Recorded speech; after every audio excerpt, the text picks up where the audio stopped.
Hello, ladies and gentlemen. Welcome to Blueshirt Bandwidth. I'm your host, Joe Fortunato. I'm eating a strawberry Mentos right now. Should not have put it in my mouth right before we started recording, but this is what you get. Fresh Maker. Is the song playing in your head as you eat your Mentos? No, but I need to swallow this. Hang on. That's going to be clipped out of context. Have you seen the meme or the reel on Instagram where the guy has the Mentos, the Fresh Maker, and he wants to ask the girl out, and then she rejects him and makes fun of him, and then he takes the Mentos, and it's like, remember those commercials, the Mentos commercials, where it's like, you eat it, and then all of a sudden you become suave, he just goes over there and he just starts fighting them. Right. That's what I thought when you said that. Yeah. No, I mean, those are a real time capsule of the 1990s. You're bringing back good memories. So 1990s commercials hit hard. They really did. They did. Yeah. Somewhere kids these days don't know. Yeah, I saw the commercial for the air conditioner. It might have been for Sears, where the husband and wife are in the kitchen and it's hot. It's sweltering. Yeah. And she's like, "You said you'd call today," and he's like, "I'll call tomorrow." And she's like, "You'll call now." You'll call now. I'll call now. Yeah, it's just it hits. It's different. Yeah. Legends of the Hidden Temple. 90s Nickelodeon was absolutely wild. It is also crazy if you've not seen it in forever.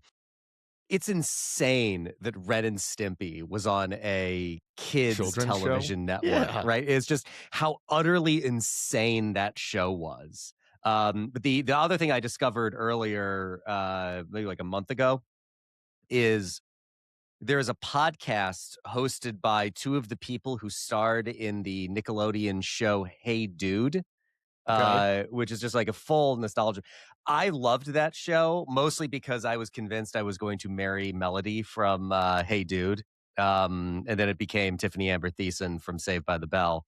But yeah, that we're now in just full 90s nostalgia period. And look, I can understand it. The 90s were pretty great.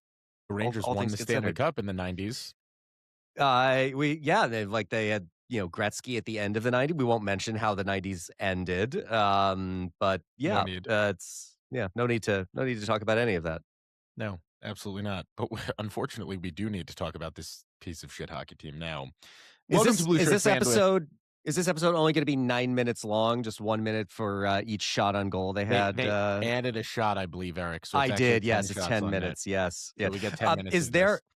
Is there a more depressing job in the world than the person whose job it was to rewatch that Rangers game in order to determine if they got the total shots on goal correct or not?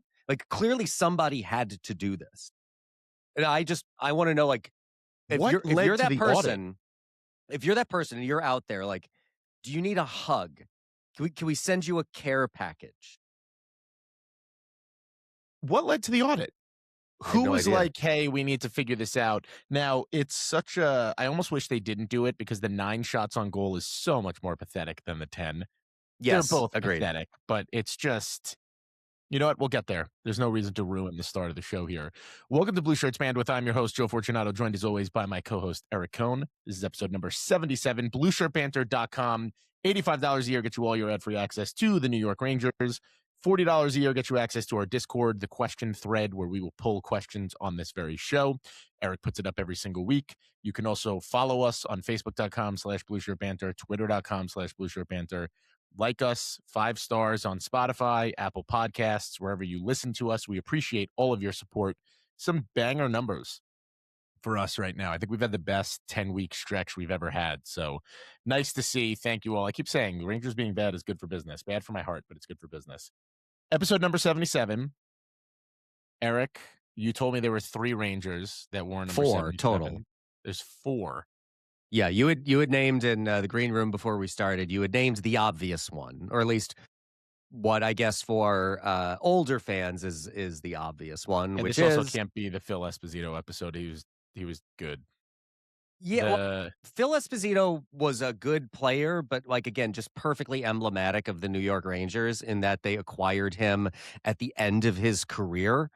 and did not have him through his peak period. So it's very on brand for the Rangers in that sense. But yes, Phil Esposito, 1977 to 1981 is the first Ranger to have ever worn 77. There are 3 others.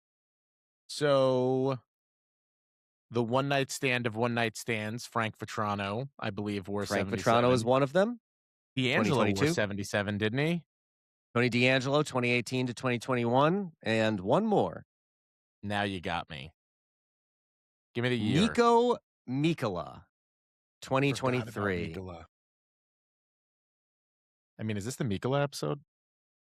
It's, I the think, Phil Esposito episode's actually not a bad, if you think of it in the wider context, not him as a player, but when the Rangers acquired him, how they acquired him, and what he was for them, feels a lot like JT Miller in a way, doesn't it? So, yeah, I think that works. It can't be the Frank Vetrano episode because the one thing Frank Vetrano did was shoot the puck, and the one thing that this Ranger team cannot do is shoot the fucking puck. So that rules out Vetrano. Yeah, it was also Vetrano. And even Mikkola, who was only there for a hot minute, was, I think, perfectly fine for what he was when he was acquired, along with Vlad Tarasenko from the St. Louis Blues. It's the Phil Esposito episode. Phil Esposito episode. In the macro. Why don't we drag Charlie's dirty ass through this show, and then we can get to what we need. Yes, the podcast Ombudsman Report for Blueshirt Bandwidth episode 76, where each week Charlie Vidal will listen to the episode of the podcast and correct the record on anything that Joe and I get wrong, starting with episode number 76.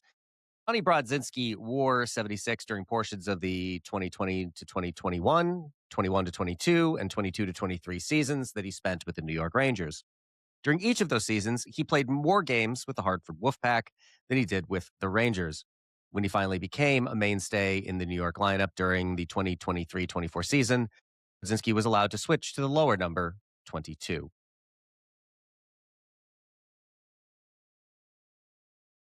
Having recorded the podcast on Monday night, Joe asked, between today and Thursday. Well, the Rangers went out and were embarrassed at home 6-3 by the New Jersey Devils on Wednesday night, putting the tank back on. At least Jack Hughes didn't score a hat-trick. Artemi Panarin received a warm welcome from the Garden crowd during his return last Monday night, including being shown some appreciation by his former teammates after his tribute video played. To answer Joe's question on the conditions on the draft picks in the Panarin trade, the 2026 conditional third-round pick becomes a 2026 second-round pick if the Kings win one playoff round in 2026. If they do not win a round, the Rangers get the better of LA's 2 2026 third-round picks. The 2028 conditional fourth-round pick is conveyed only if the Kings win 2 playoff rounds in 2026. I was actually just going to look to see where, as of this moment, the Kings are in the standings. I do know that Pacific Division, they may not even make the playoffs.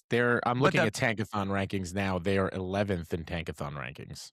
The Kings are 2 points out of a wild card at the moment. Nashville with 75 points is the second wild card in the West at the moment. Surprising. Indeed. So yes, there's a decent possibility the Kings will not make the playoffs, yet to be determined.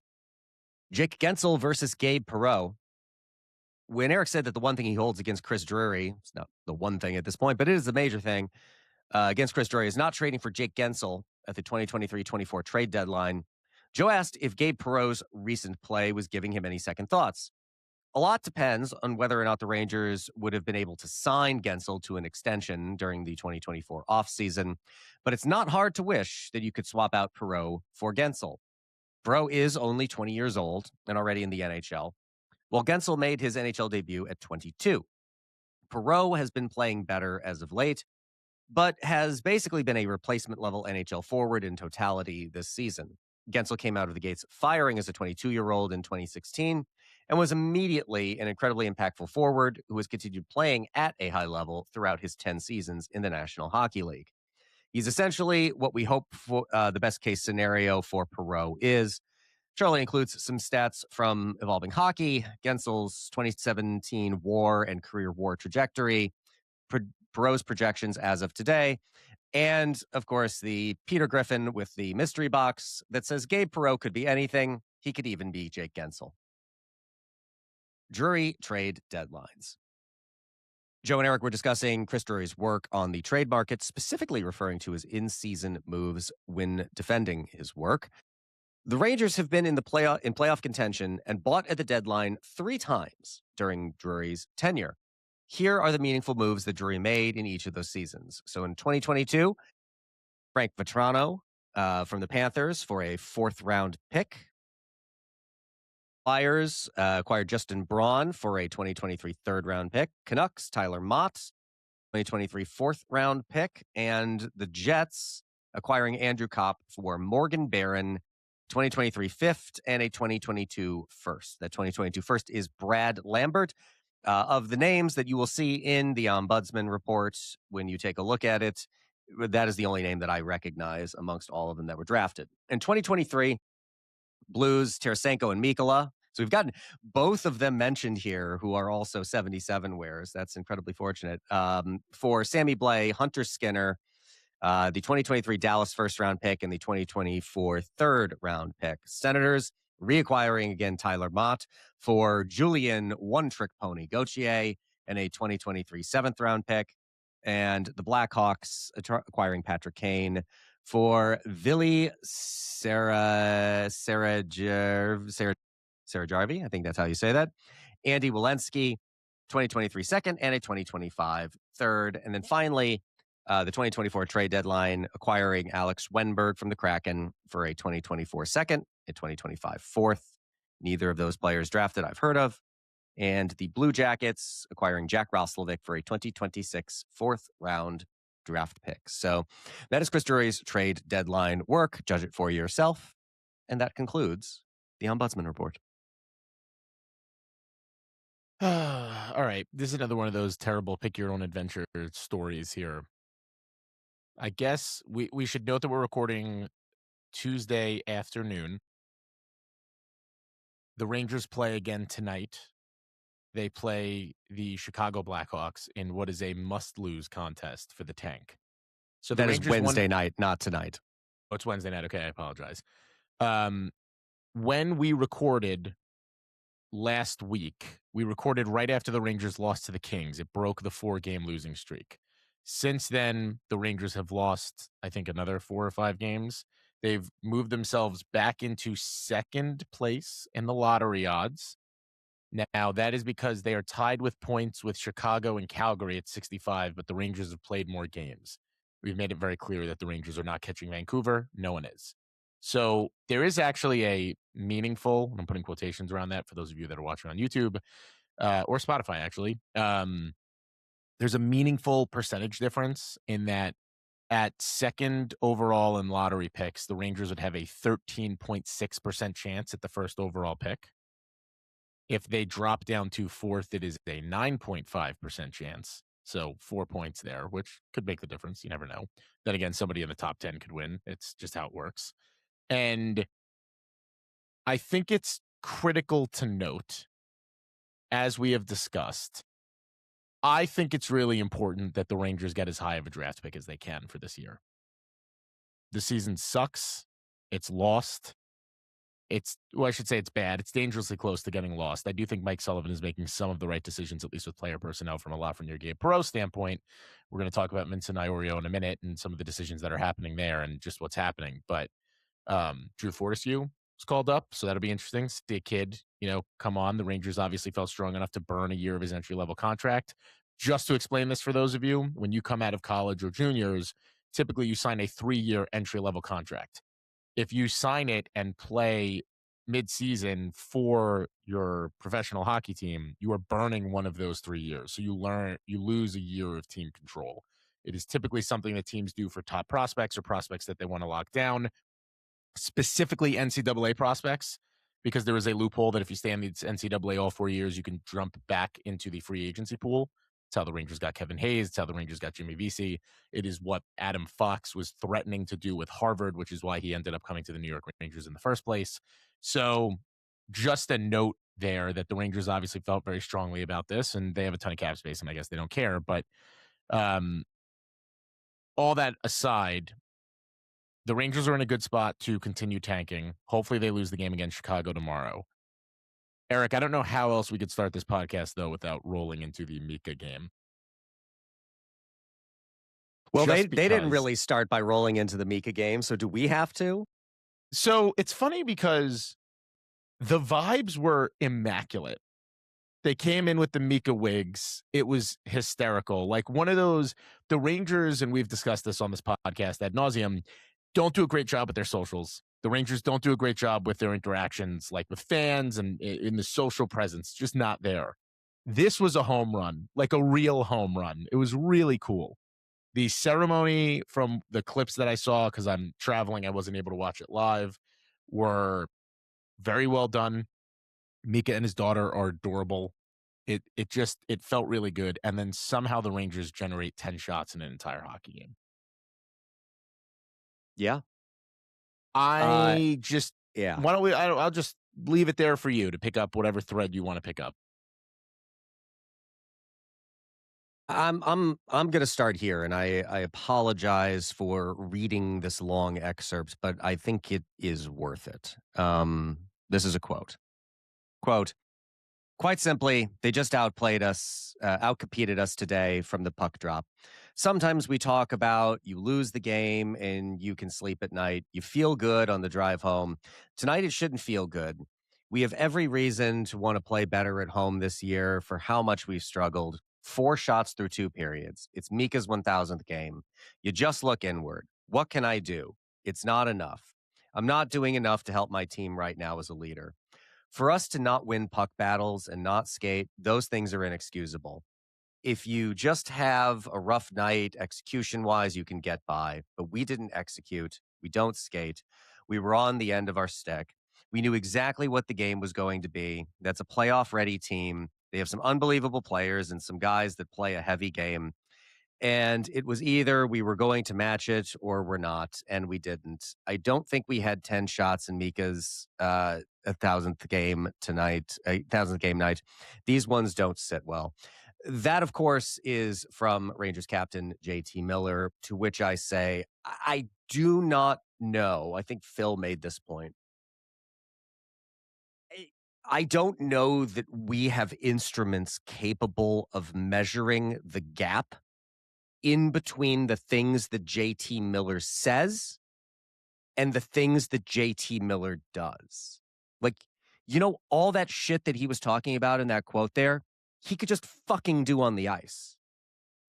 And yet, no. Like, I apologize for bringing this back to, like, my hobby horse on this, but the guy who was advertised as dragging the team into the fight cannot do it. It's impossible, seemingly, for him to do it. And it's impossible, seemingly, for him to drag himself into the fight. To me, that quote is a perfect encapsulation of what is frustrating, bordering on deeply depressing about this team. I'm in agreement with you, Joe, that Miller has, for the most part, all year long, said the right things. His actions do not demonstrate that he believes any of the shit that he is saying. He has looked as bad, if not worse, than anybody on this team. I still don't know if he is hurt or not. We're still in the position of, in a way, hoping that he is. If he is, I still have no idea why he's playing. But the gap in between what he's saying and what he's doing, it's like two different people are talking, or like he's having an out-of-body experience. Like he's aware he can try to demonstrate these things on the ice, correct? Like he is aware that he can do that. I'm not entirely certain that he is. And to have offered up that effort that the Rangers had on Monday night, as I think as you noted, they added a 10th shot on goal, whoopity-doo, double digits. So it is not the lowest shot total. And it also does. This was Charlie had shared this, that I don't know exactly what the correct number is now, but 17 players this season had more shots on goal in a game, individual players, than the Rangers had, at least when they thought it was 9. You know what? I'm going to go with 9 as the official number. I don't care if they added a 10th shot. It should be 9. It should be 0. That's about where the effort was in that game. And it just is baffling to me that this team is this checked out. And it makes it all the more aggravating to have to hear that kind of shit from JT Miller after the game, talking about it with this weird out-of-body recognition that the things he's doing on the ice just do not match up to the things that he's saying in the locker room after the game. This is the problem, is it would almost be forgivable if you could make the argument that the team didn't know what they were doing was wrong, right? But to be so acutely aware of the struggles, what they're not doing. This is the 12th time that we've heard JT Miller talk about how the team just had no compete coming out of the locker room, and this was an unacceptable performance. And he said it to the media 12 times. It's happened another 12 to 15 times after that. I'm at the point now where I don't want to hear it anymore. I'd rather him just not answer questions, because you saying this in the way that you're saying it is a very well-articulated answer that is 100% accurate. That would be something I would expect us to write on the banter. That type of assessment, right? Of, hey, it's just not there. I don't know what the issue is. This was probably, and this is me making this declaration. I think Adam Herman said this on Twitter. I can't think of a more disgraceful loss. Mika's 1,000th game, you don't even generate 10 shots on net against a non-playoff Ottawa Senators team. I don't understand. And I have been pretty complimentary of Mike Sullivan. I think I still am. I do think part of this is, yeah, we're just not winning. Like, we need to focus on other things. And we're not going to make the playoffs. So we have to focus on other things. Returns me back to my continuous question of where the fuck are some of the other kids? Connor Mackey is playing in hockey games over Vincent Iorio. Well, Mackey has been sent down. Well, yeah, he was sent down to bring Adam Sikora up, but he played in 2 games. Iorio hasn't gotten in. Am I saying his name right? Vincent Iorio. Iorio, I'm saying it right.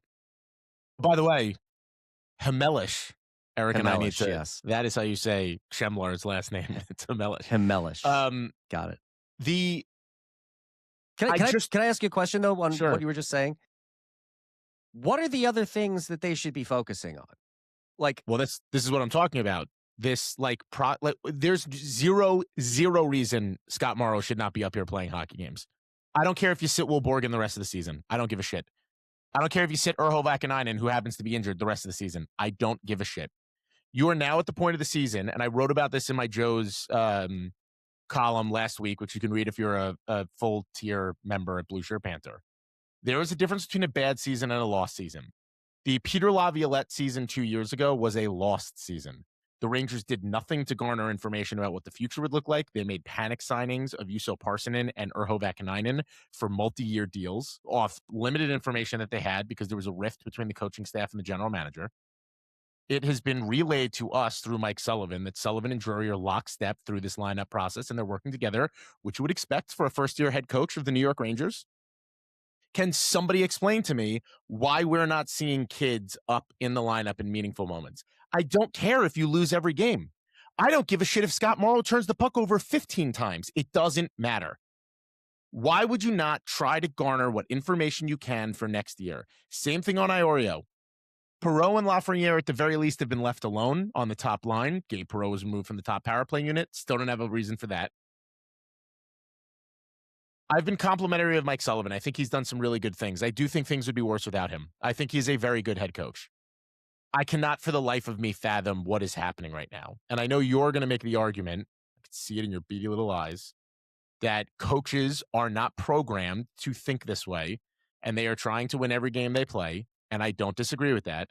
Try to win every game you play with a quote-unquote worse roster. I don't need to see Connor Mackey in hockey games. I'm happy for the kid. Cool. I'm glad that he got to come up here and play. If Will Borgen is hurt or whatever, I don't need to really see him in hockey games either. I need to see Braden Schneider. There's no reason to sit Adam Fox, Vladislav Gavrikov. Fine. You could rotate some of these guys in and out, do some healthy scratches. Who fucking cares? And yet, we're back here again in this. There are the Rangers have played in 71 hockey games. There's 11 games left in the regular season. I would sure like to get some data on some of these kids that we're going to be talking about all summer. But we're too stubborn. Like Adam Sikora is great. I'm glad he's up here. I'm actually excited to see him. He's a depth piece at best. What game are we playing? How do you sit Iorio for 3 weeks? And it's like, well, we're playing some now you are playing guys on their offhands. And you just I'm not even I don't think Iorio is an enormous difference maker. I just don't get it. It doesn't matter. You want to lose games. Why was Spencer Martin playing in hockey games 2 months ago? Yeah, for the lulz? I don't know. This is where I get off the bus of, I understand Schneider because you're probably going to trade him. I understand Vincent Trocheck getting key moments because you're probably going to trade him. I don't understand JT Miller. I don't understand what he's bringing to the table right now. I don't know why he's playing in hockey games. I don't. Because if he is hurt, let him get healthy. And if he's not hurt, that's an even bigger fucking problem, because then what happens? And you have him for 5 more years, or maybe 4 more years after this. Well, this is where Charlie would rush in to point out that next summer, his no movement clause becomes a 16-team no trade list. So there is now the problem is, who the hell is going to want him? I'm sure I think you have that they're start probably having the buyout conversation. Seriously. I mean, what do you care about eating? If you want to go back and look at who cares? Previous ombudsman report, I know Charlie had those numbers in there for buying out JT Miller. I mean, it's not pretty, but it's not terrible. I mean, Joe, sometimes what I want to do in these situations, to those arguments you make, is at least try to present the steelman version of what the counter argument would be. And even in that case, I struggle with it, right? Because I can understand from a certain perspective. Let's take one individual player that has some very extreme extenuating circumstances. You have Taylor Radish, who at around the time of the trade deadline, his father was ill. And shortly after the trade deadline, his father passed away. He spent a couple games away from the Rangers. I think, and I'm sure you probably agree, that there would have been a taker for Taylor Radish at the trade deadline, and they didn't move him, doing him a solid, right? Keeping him in one place, not having him move to a different team in the midst of all that it was going through. Basically just making the calculation, like, what do you think a fair return for Taylor Radish would have been? Like 4th round pick? 3rd round pick, maybe something like that. Yeah, probably somewhere around there. That it wasn't worth it to do it to that guy. And Chip had made the point too of I don't need to see Taylor Radish play any more hockey games. And my answer to that was, I understand the point, but I just can't envision the Rangers saying, hey, we're going to do you a real solid, and we're not going to trade you at the trade deadline because of all the stuff that you're going through. But you are going to spend the next month and a half in the press box watching hockey games. I just cannot see them doing that. And I do think you have the problem. And while I understand, I want to be abundantly clear about this. I understand and think it is a perfectly reasonable and logical argument that you are making, that you want to gather this kind of information on those players in this period of time where things don't matter, where we know the Rangers aren't going to make the playoffs. I understand that entirely. But I think the Rangers being concerned about the reputation of the franchise and how they treat their players based on what has gone on over the last 2 seasons, I guess I'm just saying I can understand the hesitancy to take respected veteran players, whether or not, we wish they were on the team or not. I'm thinking particularly of Connor Sherry here, and saying, we're just not going to play you for the rest of the season. I understand at least that argument. I'm not saying that I think it wins the day. I am saying that I think it would be better, and I have frankly been with you this entire time, in that it would be better to play these younger players than not to play them. But I, I'm I am always trying to look for what is the most credible argument against my position. I want to, as a friend of mine says in a particularly different field, I want to take on my opponent's best arguments, not their worst ones. And I would say the only thing that I can come up with for why they're continuing to play people like Will Borgen, why they're continuing to play players like Connor Sherry and Taylor Radish, is because they don't want to exacerbate player personnel problems by saying like, it's things have gone to shit, so we're just going to stick you in a press box for the remainder of the season. Because hockey players, I think we know this, want to be out there for all 82 games. Now, I agree with the take out there that it's kind of insane that we don't expect baseball players to play all 162 games. Football is a slightly different animal because you only have 17 games in a season. In most cases, you want all those players playing, but it's a completely different structured sport in that sense. And I don't even think there's really an expectation that basketball players are going to play all 82 games in a season. But you're going to have this expectation that hockey players, just because of how hockey players are, that they're going to play all 82 games. They have that expectation as well, right? This is the reason that JT Miller is out there, right? This is the reason he's out there, is because he is not hurt to the point where he has to be sidelined. If he feels he can go, he is going to go. I don't think that that's the best way to run a hockey team. I don't think it's the best way to run a railroad, but it is the way that these things are done.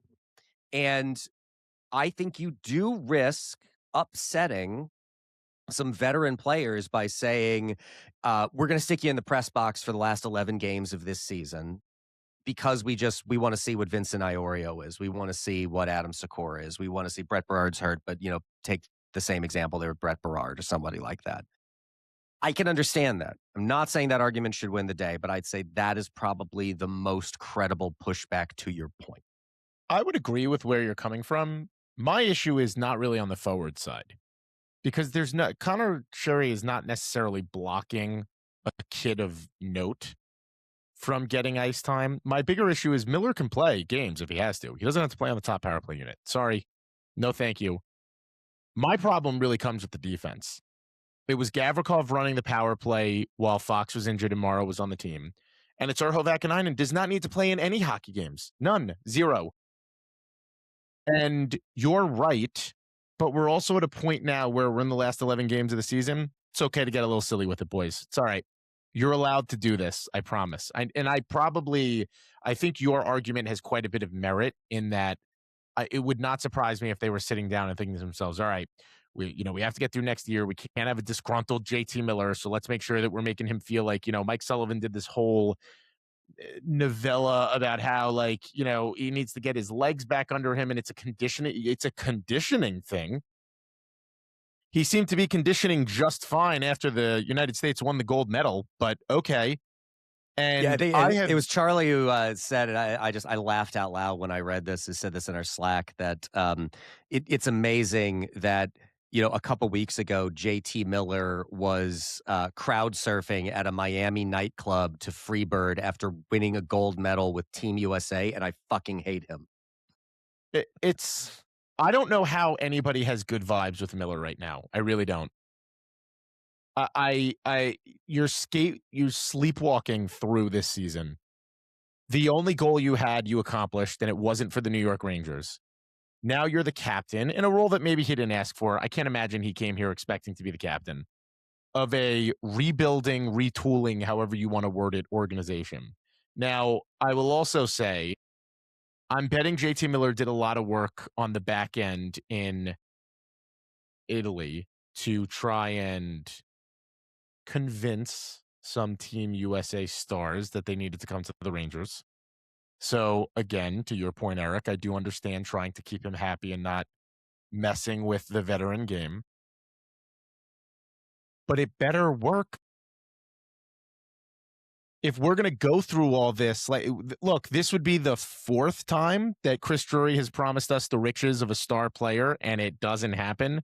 And the fallout of the decisions that are being made up to leading to that have been catastrophic at worst, pretty bad at best. Eric and I have made it clear we're on the Chris Drury needs to prove our defense of him right rather than us wrong portion of the Chris Drury on trial stage. Going to be very interesting to see what June and July look like. But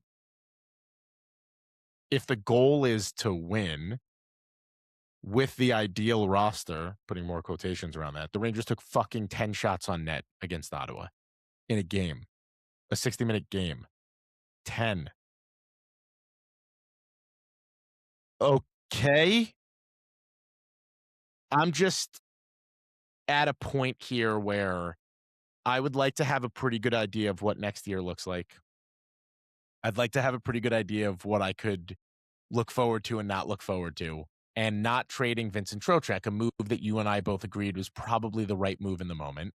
And as unrestricted free agents evaporate, their Thanos snapped out of the market next year, I'm betting Vincent Trocheck is going to be a very, very popular inquiry around the league for teams that are looking to upgrade their roster that don't have free agents to go after.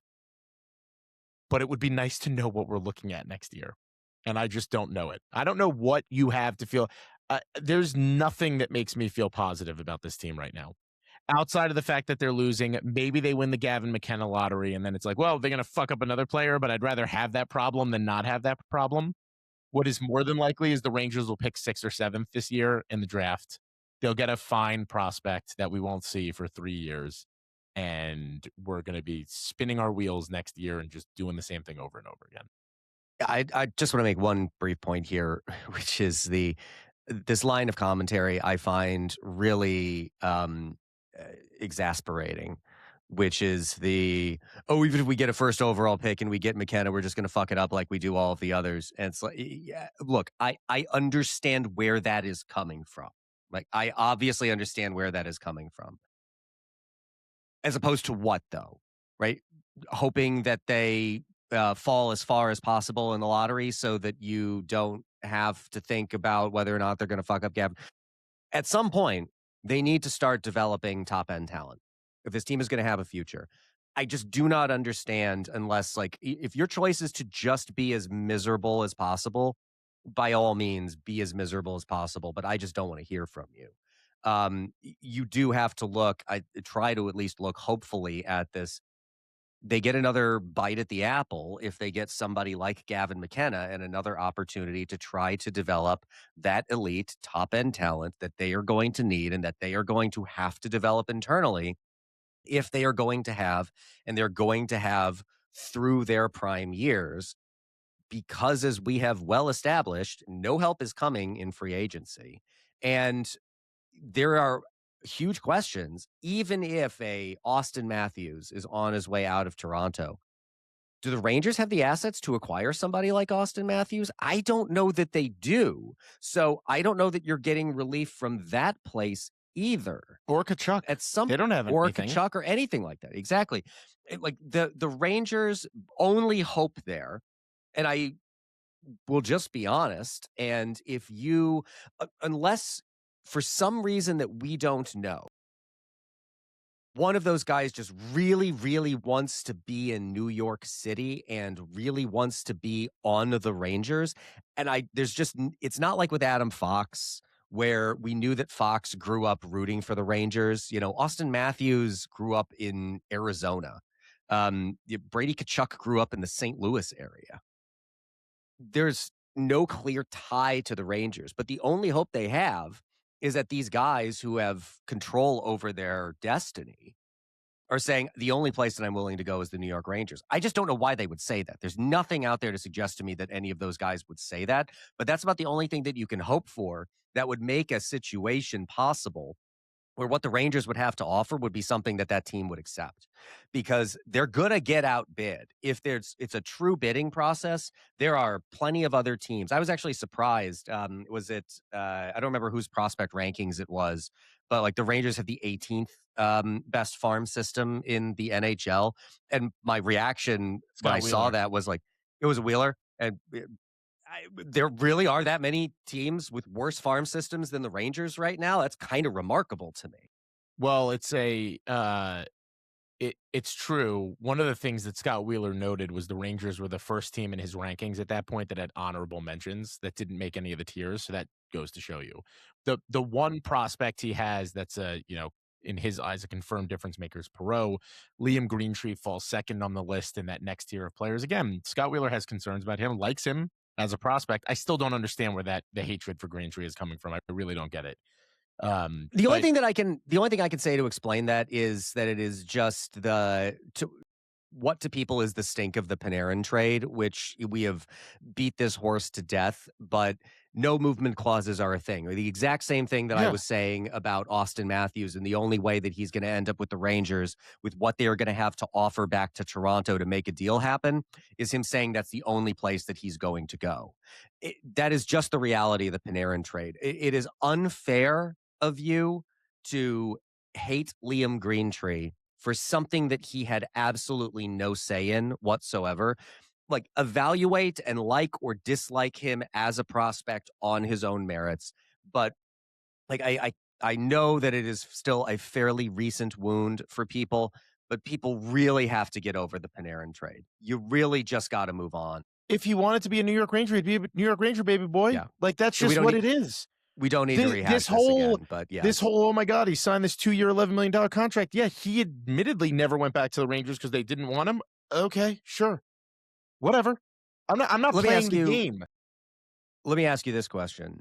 In the last 6 games that the New York Rangers have played, that is going back to the game at Minnesota that they won 4-2, and the 5 games after that, all losses. Alexei Lafreniere, a goal and 2 assists in those games. Having any second thoughts about that hot streak that Lafreniere was on? Was it just unsustainable heater? Are we back to the Lafreniere that is probably going to offer us 40-something points every season? Were people thinking that this is Lafreniere coming into his own, out over their skis a bit? I don't know if I'd go that far yet. The Rangers took 10 shots on net as a team yesterday. Things are pretty bad. And yes, there's an expectation that you're going to see your top line do top line things. I will say that in the game against the Kings, Lafreniere and Gabe Perreault looked awesome in that game and had no points. It's not really a points thing, and this is no longer the great 200-foot game player conversation with Lafreniere. It's a little bit more, I'm actually seeing him drive the net. I'm seeing him do the right things. Yeah, the puck's not going into the back of the net. That's fine. He was shooting at like 33% when he was on that 10-game heater. Obviously, that's not going to continue. By the way, in the beginning of the year, when everyone was trying to kill him, he was shooting 6%. That wasn't going to continue either. So my bigger concern at this point with how bad the Rangers are, there is zero ability to really do a point judgment on players right now. It's more, how are individual players playing in the game itself? This team is broken in a lot of ways. It's why I think Gabe Perreault's renaissance here has actually been really impressive. Because to the point that Charlie made, Gensel came out and banging in the NHL as a 22-year-old. Perreault's got 2 years before he gets there. And he's wallowing in this fucking mess with this locker room and this team. So, yes, I agree with you. From a straight numbers percentage, you go from over a point per game to what? You said he has 3 points in those 6 games? 3 points in the last 6 games. And I will add for context as well, the other thing that coincides with those 6 games those are the 6 games that JT Miller has been back in the line. Well, I mean, I'd like to lean on that, It's harder because he's not playing with them at 5v5, and Lafreniere is still on the top power play unit. So it's a little okay if you want to go through where I'm maybe leaning, which is that JT Miller is a fucking cancer and makes the power play worse. Like that, and makes the Rangers as a team worse. Yes, I agree. I've been pretty defensive of Miller. I still think Miller has another gear to his game that we will hopefully see next year, because if we don't, it's a problem. If this is the JT Miller next year, we need to have the buyout conversation. And by the way, I looked at it. Now, I don't think the Rangers can buy him out this year because he has a no movement clause.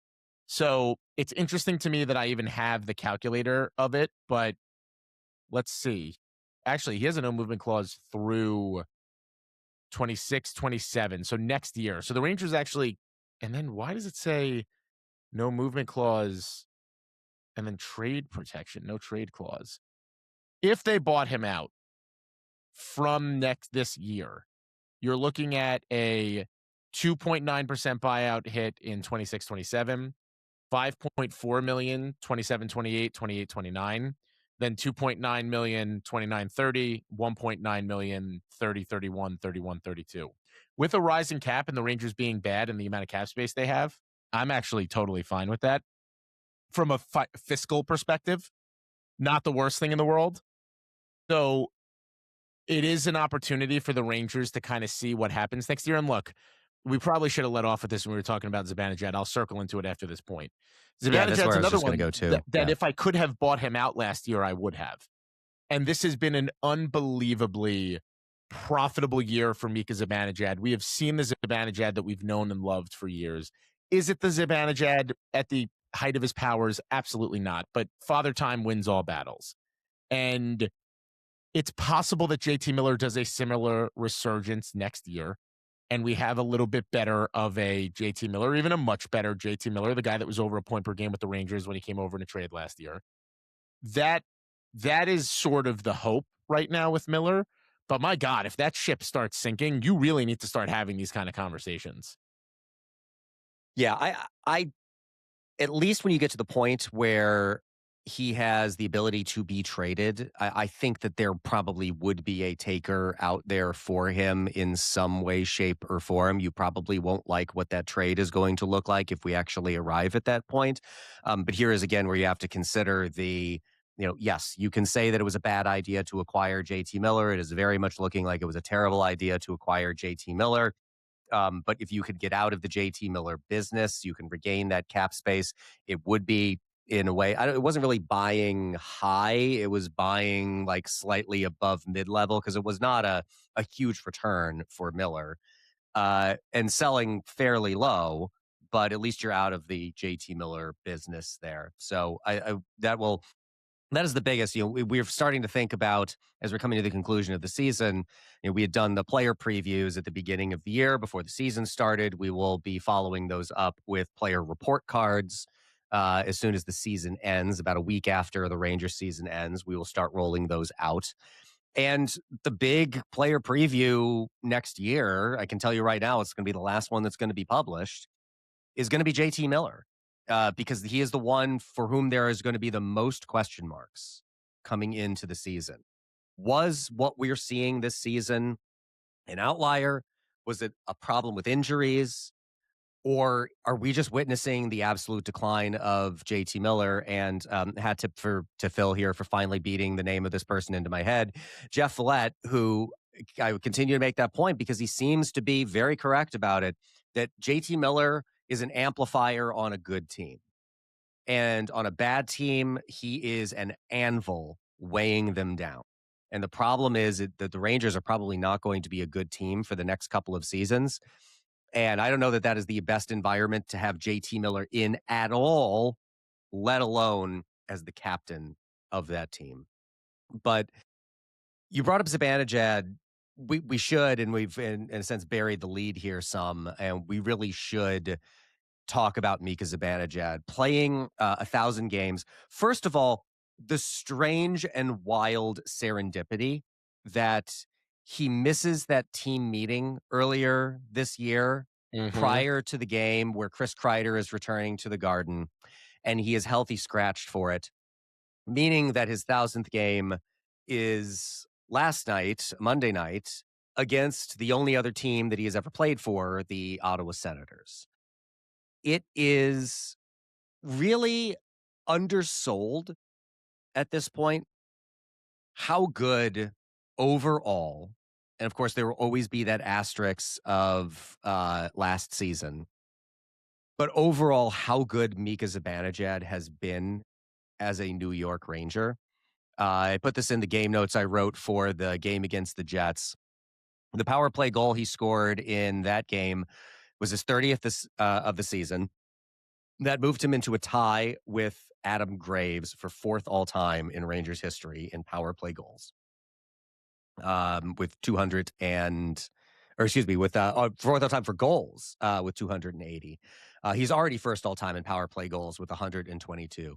He's 7th all time in franchise history in points, and he will likely pass Walt Tkachuk and Mark Messier to move into 5th all time at some point next season. Continuing to post his career average in points for a season, which is 66, would land him in 3rd place all time, just about 60 points behind Brian Leetch when he finishes out his contract, assuming he plays out the entirety of it with the Rangers. He has been, and as Chip was kind of weighing as well, one of the best trades the Rangers have ever made. Doing exactly what you would want, which is selling high on a player and quote unquote trading them a year too soon rather than a year too late in sending Derek Brassard to Ottawa to get back Zibanejad. And was it a 1st round draft pick or a 2nd round draft pick? 2nd round draft pick for the right for the Rangers to pay Brassard's bonus, or maybe it was Zibanejad's bonus because of when he was due a bonus and they traded him early so that the Rangers had to be the ones to pay it. Absolute flex of James Dolan's financial muscles, what the Rangers should be doing this summer as well. Absolutely. Absolutely. So the question I would turn to you is where I am right now with JT Miller is pretty much where you were at this time last year with Mika Zibanejad. On a scale of 1 to 10, 1 being, I guess, absolute, total and utter rejection, disowning, and 10 being full immaculate redemption, where are you with JT Miller, or excuse me, with Mika Zibanejad now? I tweeted this a couple of days ago, or maybe it was yesterday before the game. Zibanejad's done a lot this year to wipe the stink off of last year. I don't know if it's ever going to change. Fully get reconciled, I should say. I also want to note, even last year, when we were having our most dark and depressing conversations about Mika Zibanejad, we made it very clear that one of the greatest trades ever made, probably right behind the Jaromir Jagr trade, honestly. It is unfortunate that last year happened. Mika Zibanejad should always be remembered as he's one of the greatest Rangers of my lifetime, and it's really not even that close. So that in and of itself matters. I think the legacy of Mika Zibanejad is really important. I think the New York Rangers in general never really had that type of I guess never really we're not going back to 94, obviously, but a young, cost-controlled, kind of feels like yours center. We looked back at the Mika Zibanejad years before he signed the contract extension that we were lamenting about last year, and you're talking about some impressive figures. On a scale of 1 to 10, Zibanejad's probably back at an 8. There are plenty of times that he could have quit this year and has not. I think he's been much more forward-facing with the media. I definitely think that some things last year hindered him a little bit, and maybe he found himself a little bit, or it got to a point where, sometimes things just can't get worse. You know what I mean? You walk through the flames of hell and it's like, all right, I've been here before. It doesn't matter. And I do think that what has also helped is that it certainly feels like Mika Zibanejad has gotten the fan support behind him again a little bit. He's like not even on the list of the Rangers' problems this year. So that in a way helps. because he gets, down on himself, as they said. And that was something that we criticized last year, too. Like, you're a leader on this hockey team. I'm sorry. It's hard. I get it. That's what the money's for. I understand. I'm not suggesting that you can't have feelings. I'm not suggesting that you shouldn't be, that's not serious, that it's not a concern. I understand. No, Zibanejad, when all is said and done, will also fall into a little bit of the Artemi Panarin category of definitely needed more from you in big moments. In the playoffs, when the lights got brightest, Zibanejad to this point, outside of that 22 season where the Rangers made that miracle run to the Eastern Conference Finals, has not been there. And that sucks. But if you're going to look at this glass half full, what happened with Zibanejad between last year and this year is possible theoretically for JT Miller this year to next year. The problem you're running into is as you get to these guys that are this old, that are in their early 30s, Father Time wins every time. Don't know when he's going to win. Might be next year, might be 2 years from now, might be 4 years from now. I have no idea. I go back to the Billy Beane quote in Moneyball. At some point, everybody gets told they can't play the kid's game anymore. Like, it's going to happen. And that's my concern. I know that there are people who mock the ideology of contention windows and you don't have to worry about these things and who cares. Here's the deal. At some point, you kind of have to fucking care about it. And when you're lining up timelines of players with no movement clauses, like Zibanejad, who is signed and cannot be moved legally without his consent through the end of his contract, or JT Miller, who you're looking at least another 2-year marriage with after this, and it kind of matters. And it makes things complicated. And this is a bed that Chris Drury made for himself. Nobody made him go get JT Miller. We were relatively skeptical of it at the time. I think we all fell on the side of, for the business that was done, it probably made a little bit of sense. Philip Hedl, as much as I hate talking about him like this, not really an NHL asset with all the injuries. The first round pick sucked, sure. But it wasn't like the Rangers gave up something that you're going to really be upset about years from now. Would have rathered that pick not get immediately traded to the Penguins. Shit happens. But it's the long-term ramifications where 5 months ago I said I'd press the button to redo the trade, not necessarily because I want back Philip Hedl or don't think JT Miller can at least at the time be an impactful player. It's just I'd rather have the flexibility of not having to worry about it. And if we are playing the game of, well, we have to keep JT Miller happy, which it certainly feels like we're doing right now, just like we did when Larry Brooks released that article 2 years ago with Mika Zibanejad, where he was complaining about his ice time, and that's when Peter Laviolette kind of changed everything. I just don't like the idea of having to keep these players happy. And you would think that Mike Sullivan has the ethos to not have to do that. By the way, we didn't even talk about this. I just want to put this on the record.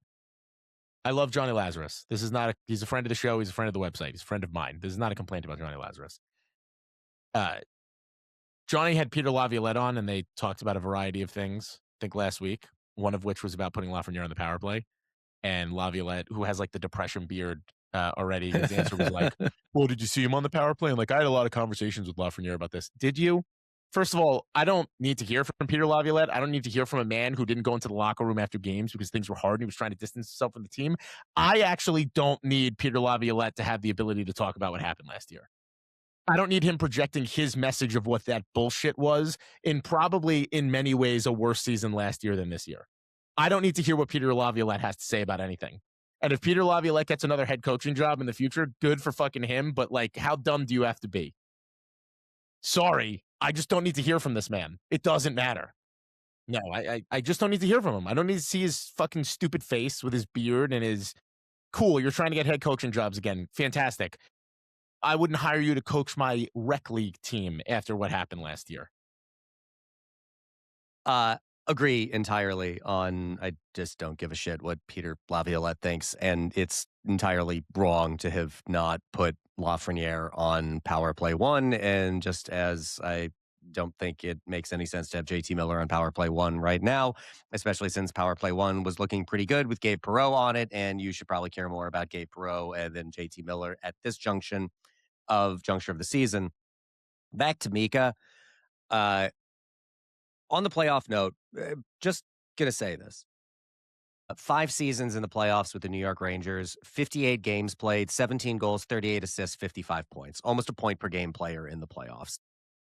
There's, lies, damned lies and statistics, right? So like you that can conceal a lot, but the 21-22 run, 20 games, 24 points, 2023-24, 16 games played, 16 points. You could say that he was outmatched against Sasha Barkov. Sasha Barkov is one of the best players in the National Hockey League, who's not playing right now because he is hurt and not going to be playing in the playoffs because the Florida Panthers are bad, which is delightful to see. But he has put up numbers in the playoffs for the Rangers. So let me just add my caveat that 2 years ago he had no points I think he had 3 points in the final 8 games of the playoffs. So that was the Panther season and the final 2 games against Carolina. I absolutely agreed. I think he was hurt, which definitely does That's a running matter theme for this organization. It is. I mean, it is, but it's also like players will get hurt. Players will also have streaks and all of that. So while I agree with you that it's like they definitely needed more from him in those games. I mean, 16 points in 16 games is, do they get to that point with Carolina? Do they get to that point to even play the Florida Panthers without how he performed prior to that? I understand what you're saying, and I think it's completely reasonable for people to say that like there were moments where you needed more from him. But like I think it is worth pointing out that he has been, in his time with the Rangers, a pretty reliable playoff performer, at least in terms of putting up points. And points do matter. The biggest what if about Mika Zibanejad is always going to be, what if COVID never happens and that 2019-20 season continues? 57 games, 41 goals, 34 assists, 75 points. Just an absolute baller of a season. And that the 5-goal game against Washington right before the world shut down, just absolutely Mika on fire that year. And you really, really wonder what things would have been like, what that final number line would have looked like if he had played out the entirety of that season. But yeah, I agree that I don't think you're ever going to get to a 10 on that scale unless somehow before his contract expires, the Rangers win the Stanley Cup. That kind of pushes the redemption meter up to 10 for almost anybody who's left from any of these last year or this year's team who needs redemption at least. But really a pretty remarkable New York Ranger and should get more recognition for that. And I think it was something else that Charlie put in the Slack yesterday. Let's see if I can find it. Yes, here it is. Mika now has 807 points through his age 32 season. Only 3 who have done that aren't in the Hall of Fame: Bobby Smith, Bernie Nichols, and Vincent Damphus. That's pretty incredible.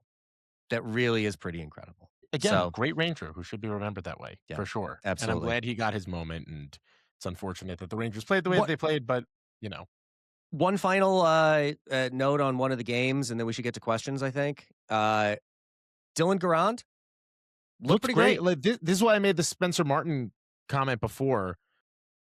Well, is there a reason he couldn't get into games? I have no idea. Now, the point that I made in the game notes from the Jets game is, if memory serves, and I guess Charlie can check this for us, I think that was in the middle of a pretty bad streak of poor play from Garand in Hartford. So on one hand, I can understand perhaps, him not at the top of his game, which he admittedly was, and Keegan going to confirm this. He'd been playing very well for Hartford right before getting that call up. And he even knew since I think it was like Wednesday that he was going to play that game, which is kind of crazy to have that long to sit with it.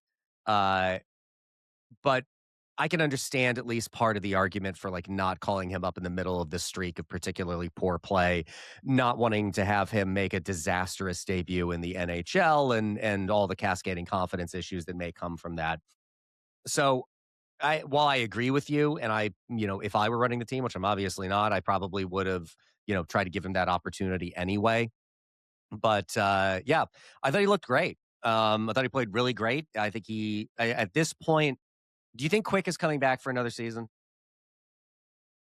Yes, I do. I think he's going to want a little bit of a farewell tour more than he has right now. But yeah, look, it's a shame that some of these guys are being that we're making decisions like this based on where the Rangers are, or that some of the players that have like legacy, like Mika Zibanejad, are sort of being remembered this way. Chris Kreider certainly last year, but anyway, you're right. Let's roll over to questions. I actually have them up, and right now my internet seems to be okay. So Kyle Schnitzer, remember you too can ask questions on the podcast if you are a member of either tier of Blue Shirt Banter. Kyle Schnitzer asked, does Adam Sikora play in more NHL games than Brisson this season, or has he already been sent down to Hartford before I could finish the sentence? Brisson has played in what, 2 games this year?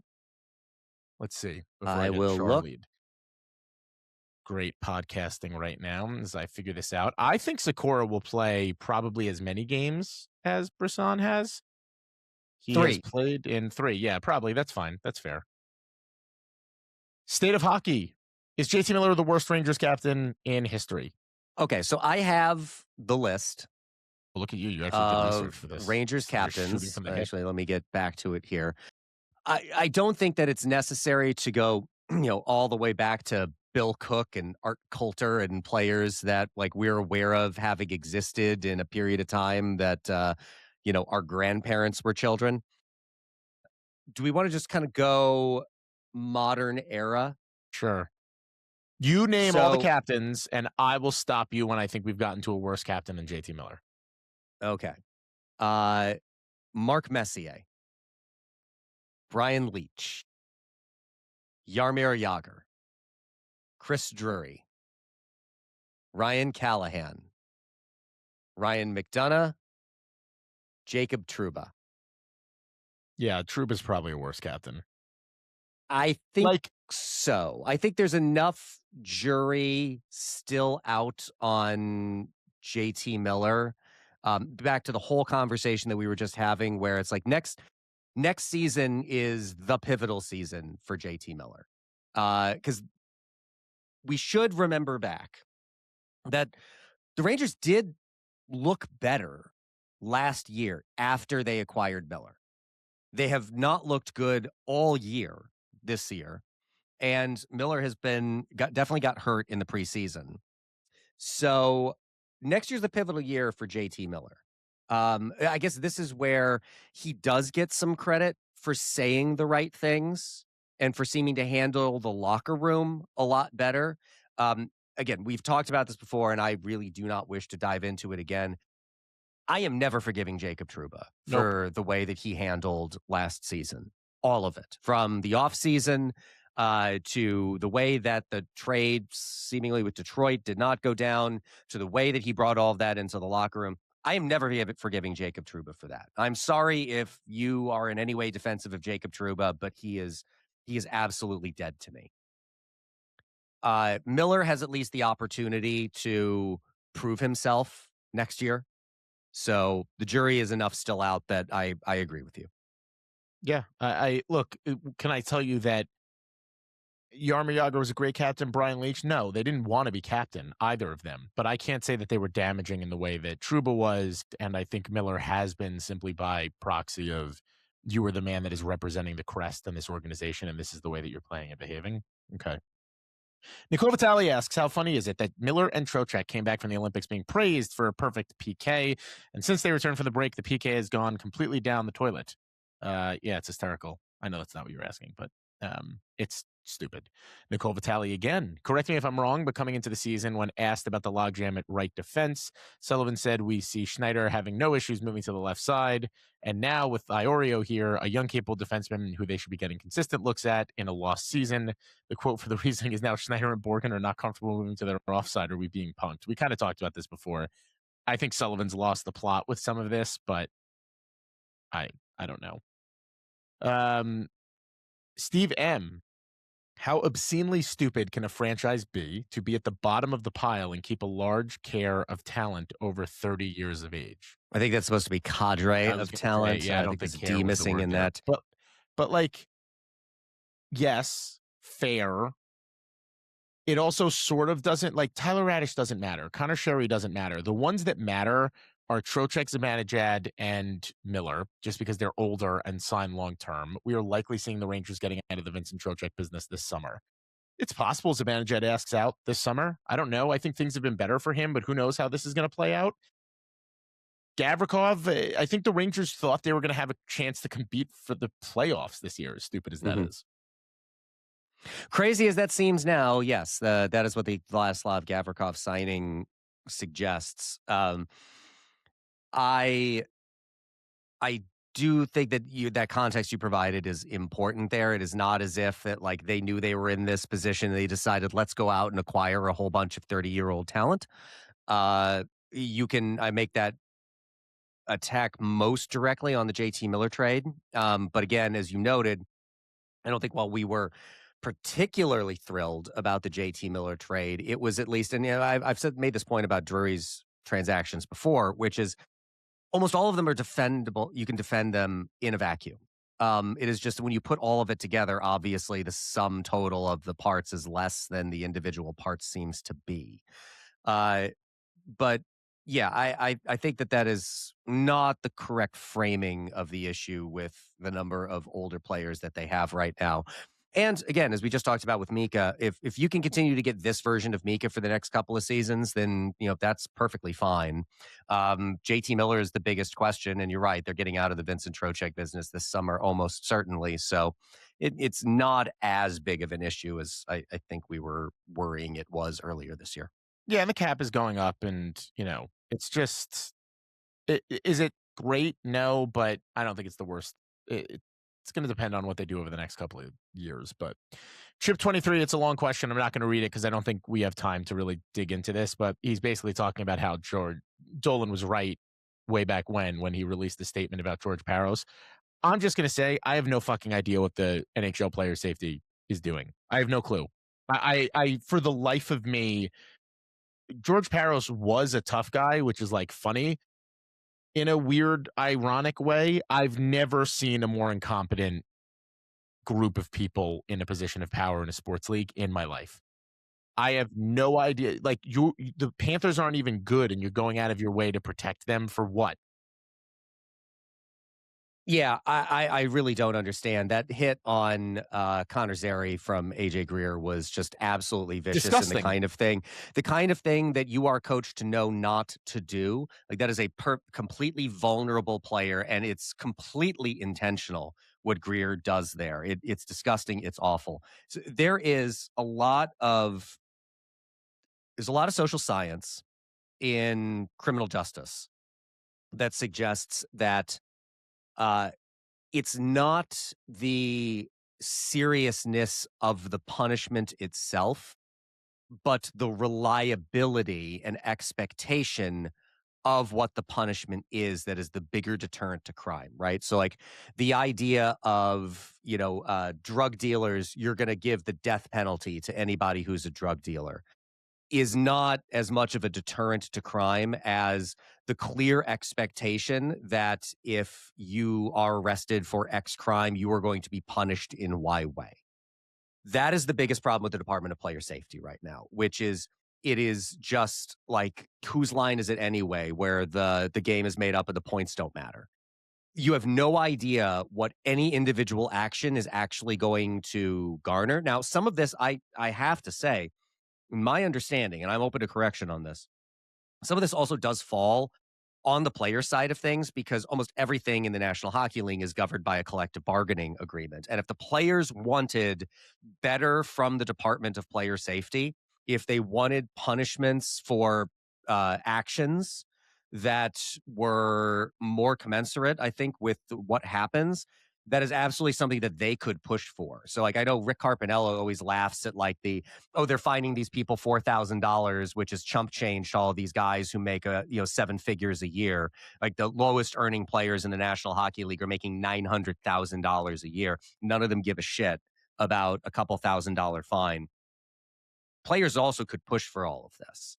I think that's completely reasonable to expect. Yes and no. They can push the fines piece. I agree with, where the maximum fine I think is $5,000. That I'll give you. Where this is different though. because this is actual dangerous hockey plays where the collective bargaining agreement doesn't really stipulate. It's not like the players are saying to themselves, hey, if this guy fucking headshots somebody, you can only suspend him 5 games. Like, that's the maximum suspension. Matt Rempe was suspended like 3 times in 6 months for shit that was not nearly half as bad as Malkin two-handed slashing his stick on someone's neck. On Rasmus Dahlin, Or a fucking unbelievably dangerous cross-check somebody's head into the boards. Yeah. It's like, is Paros or even what Tom watching? Wilson does just on a daily basis. Sure, correct. Like, do we have to get the guy from France to come play for every hockey team so that he could just beat the shit out of Wilson again? I just, it's a joke. The end of Chip's question is what really does frighten me. Are we going to have to wait for another Todd Bertuzzi, Steve Moore kind of incident before they get serious about all of this? I understand, I guess I understand the theory behind having somebody like George Peros be the guy running the Department of Player Safety, right? To catch a thief, hire a thief. It's not working out. It clearly is not working out. And even if you want to operate on that theory, then at a minimum, George Peros is the wrong thief. They got to get somebody better. They got to start taking this more seriously.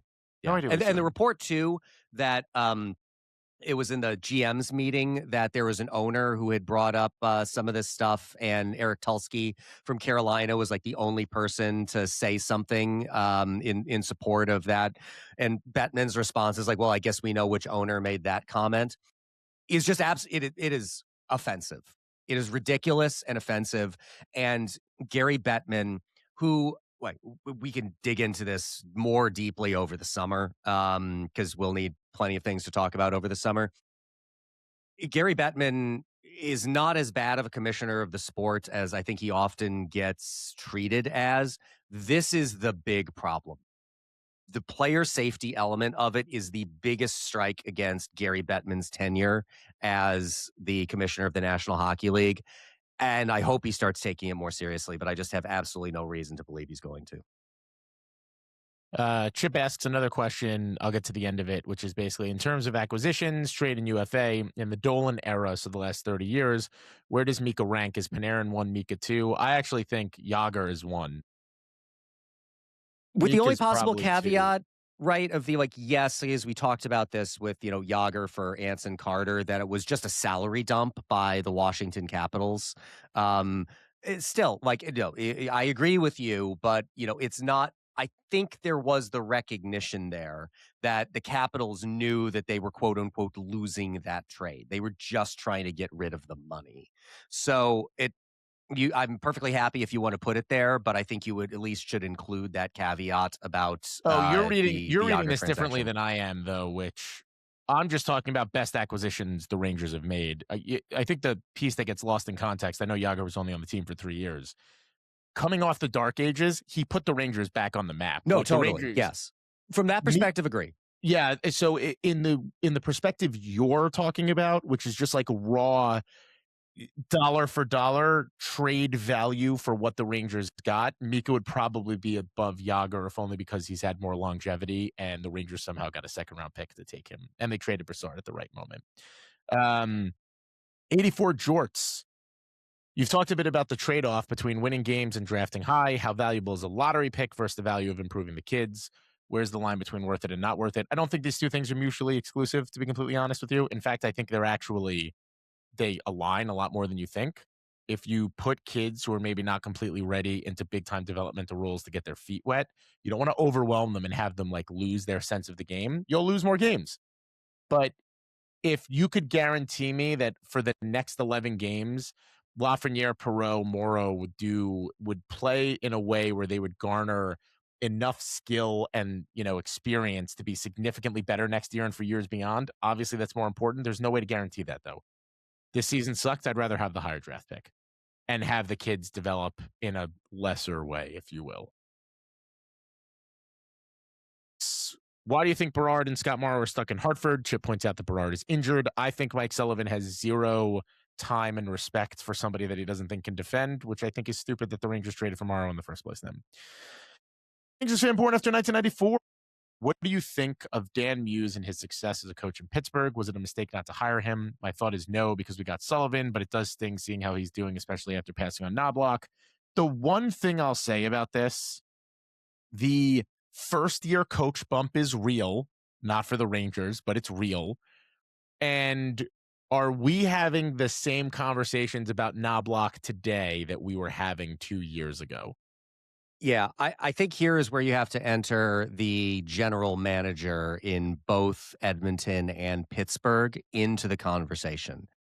In Pittsburgh, I would encourage you to go read, and some of you on Twitter who this is always my favorite thing. People who comment about something like, oh, you can't really compare him to Pittsburgh because they have two superstars in Crosby and Malkin, which Chip directly addressed in the piece. If you'd go fucking read it, I encourage you to go read the piece that Chip wrote about Pittsburgh as a model that does take into consideration having somebody like Crosby on the team, but nonetheless, what the Rangers could do to emulate what Kyle Dubas has done in Pittsburgh in order to more quickly turn around a team that looked like it was heading in a Dark Ages direction and put them into playoff contention this year.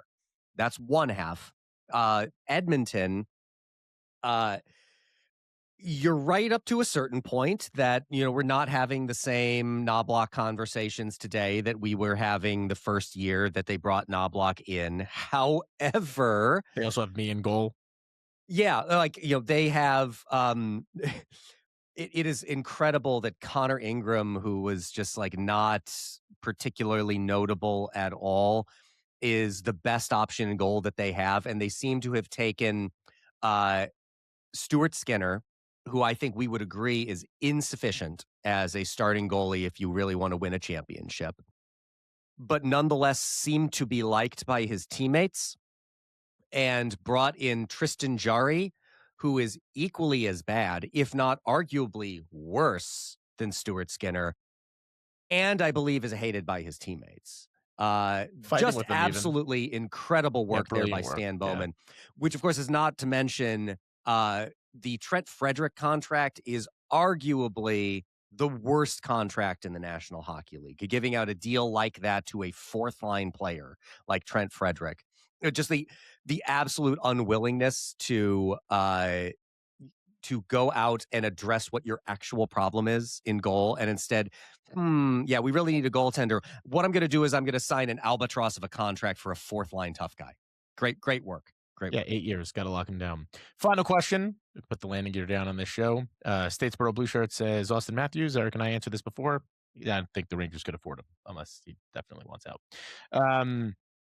Thank you all for being here. Thank you all for joining BlueShirtBanter.com, BlueShirtBanter.com/BlueShirtBanter.com, Twitter.com/BlueShirtBanter, Facebook.com/BlueShirtBanter, Spotify, Blue Shirt Banter, Apple Podcasts, Blue Shirt Banter.